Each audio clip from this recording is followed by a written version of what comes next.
यापैकी जिंकणार म्हणजे जिंकणारच.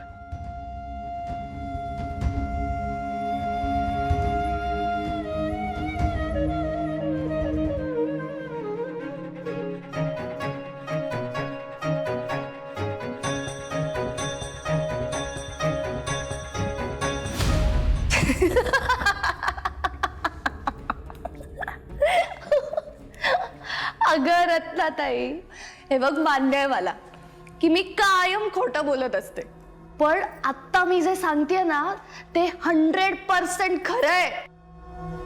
अगं मी माझ्या डोळ्यांनी पाहिलं, जी लोक कायम तिची तारीफ करत आली आहेत ना तीच आज थू थू थू करत होते. इंद्रायणी बाजूला झाली की दिग्रसकरांचं घर पत्त्याचा बंगला कोसळावा तसं कोसळेल. हिसकोटाची चांगली संधी चालून आली आहे. असा हातोडा मार की चुर्रा चुर्रा झालं पाहिजे. हिसकोट वारं माझ्या बाजूने वाहतय रत्ना.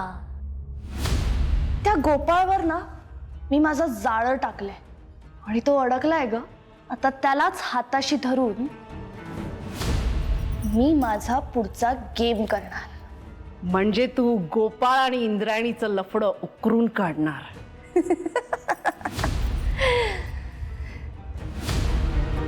योग्य वेळी योग्य हत्यार रत्ना. गोपाळ माझं हत्यार आहे. हा आता त्या इंद्रायणीमुळे ना बिचारा खूप हर्ट झालाय ग, पण त्याच्या सुडाच्या आगीवर आपण आपल्या पोळ्या भाजून घ्यायच्या. या इलेक्शन मध्ये गोपाळला सपोर्ट करून मी माझा पुढचा रस्ता मोकळा करून घेणार आहे. अगदी बापासारखाच नासका विचार करतेस. आणि ही विद्या मिळाल्यावर काय काय करशील त्या शैतान देवालाच माहिती. सगळा खेळ डोक्याचा आहे रत्ना. तू बघ आता मी काय करते ते.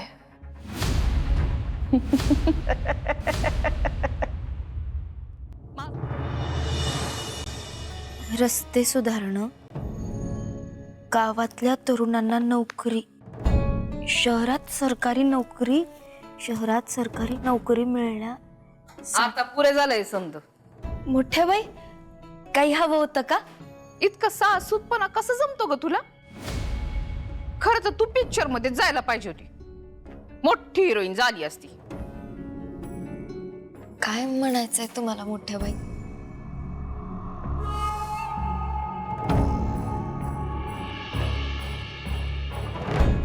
मी काय म्हणणार ग, पण तू तर गावाला ट्रेलर दाखवलास.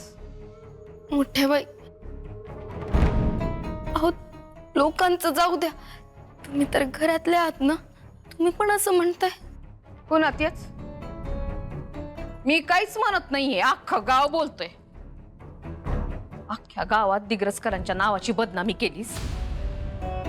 खर तर लाज वाटायला पाहिजे तुला. माझं पोरग काही बोलू शकत नाही, ते काही बोलत नाही, पण मी त्याची आई आहे, मला कळतं ना. नालायकच आहेस. माझी सून झाली हे माझं दुर्दैव. मोठ्या बाई, अहो माझ्यावर विश्वास ठेवा, मी खरंच काही चुकीचं केलं नाही. अदोक्ष शपथ. शपथ सुटली म्हण. शपथ सुटली म्हण. म्हणजे शेण खायचं तू आणि माझ्या पोराच्या जीवाशी खेळायचं. शपथ सुटली म्हण. शपथ सुटली.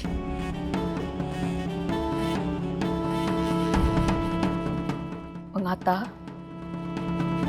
तू जाऊन अधोक्षजला सांग काय निवडणूक वगैरे बास झाला. काय त्याला लाख चांगली कामं करायची, पण तू त्याच्या सोबत आहेस ना. मोठ्या बाई, मी काही चुकीचं केलं नाही. असं आहे का? मग रात्रभर त्या गोपाळ बरोबर काय करत होतीस तू?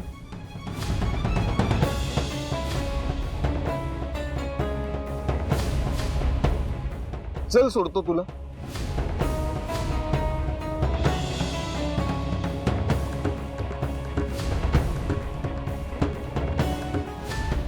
तर विठूच्या वाडीचा रस्ता नाहीये.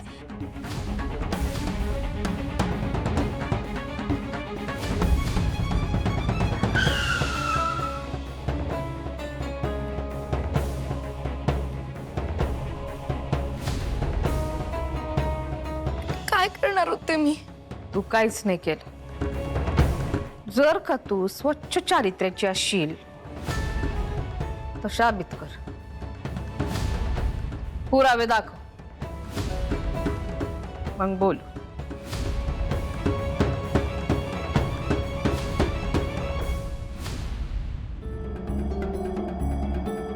सासूबाई, घरात जे काही सुरू आहे ना ते क्रिकेटची मॅच सुरू असल्यासारखं वाटतंय. समोरची टीम रन बनवण्यासाठी आतोनात प्रयत्न करते, पण तुम्ही अशी फिल्डिंग लावली, अशी बॉलिंग करताय की समोरच्या टीम मधले गडी एक माग एक बाद होत चाललेत आणि सक्सेस मात्र तुम्हाला मिळत चाललाय. हे सक्सेस माझ्याकडे काय तुम्हाला माहितीये का? कारण हे अपमान. मी माझ्या प्रत्येक अपमानाचा बदला घेणारच आहे. पण अपमान असा इसरायचा नसतो, मनात जपायचा असतो. त्याला धुमसण्याचं पाणी देत राहायचं. एक दिवस तो इतका मोठा होतो का त्याचा स्फोट होऊन जातो. आता त्याचा असा भडका उडणार आहे ना का व्यंकट भाऊजी आणि ती इंद्रायणी दोघही जळून खाक होऊन जातील. बूम.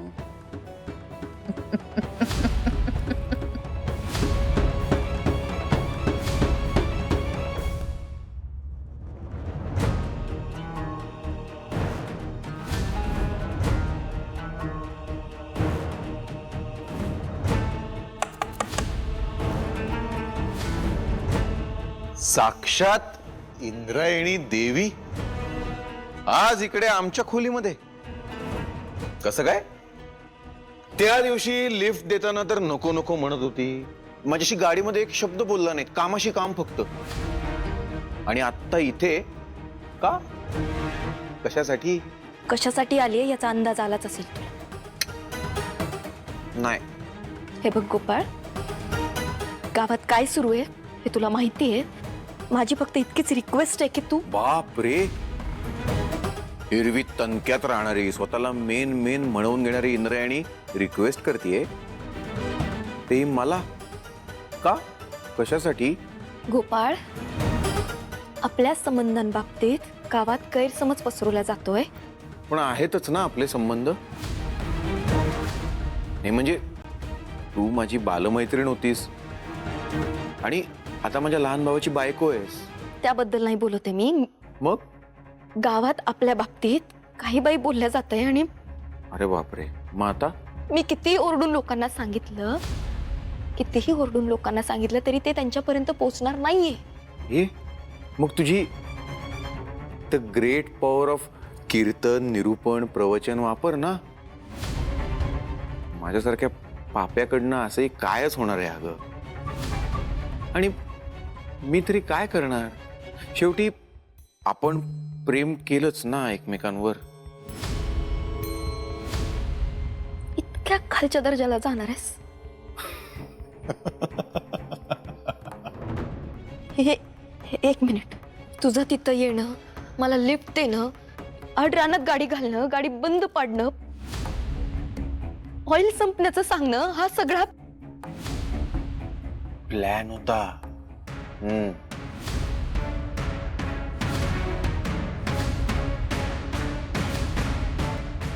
लाज नाही वाटत का रे? अजिबात नाही. Everything is fair in love and war. Election मध्ये अध्यक्ष उभा आहे. पण त्याचा आधार तू आहेस ना. त्याचा आधार कोलमडून पडला ना की तो पडेल आणि मी जिंकेन. हो का?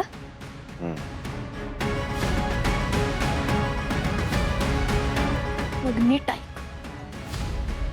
आता हे इलेक्शन तर फक्त आणि फक्त अध्यक्षच अंताची दिग्रस करत जिंकणार आहे. कारण तोच लायक आहे.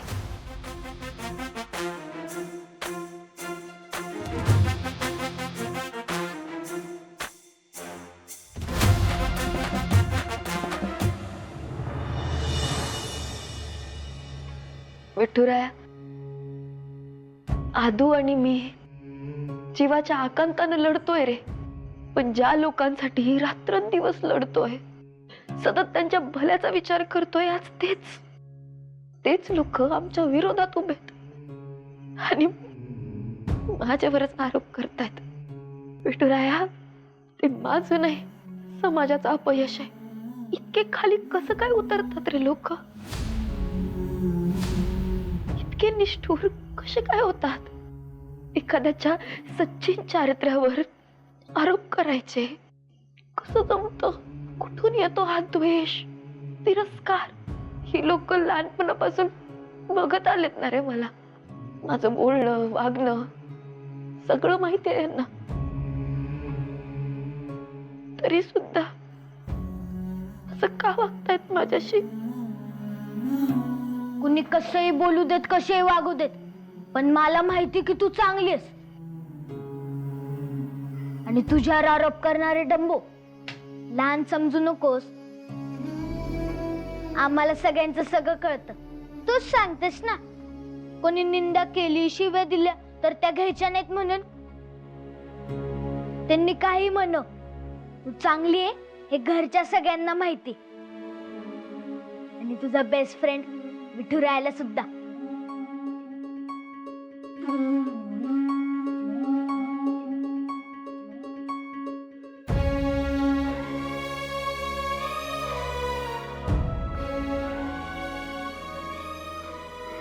राया, किती मोठा झालास रे.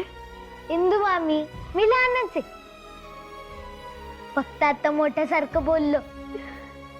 आणि हा, जर तुला कधी मदत लागली ना तर मला सांग. ज्युनियर फंटा गँगचा हा मेन कायम तुझ्या मदतीसाठी तयार आहे.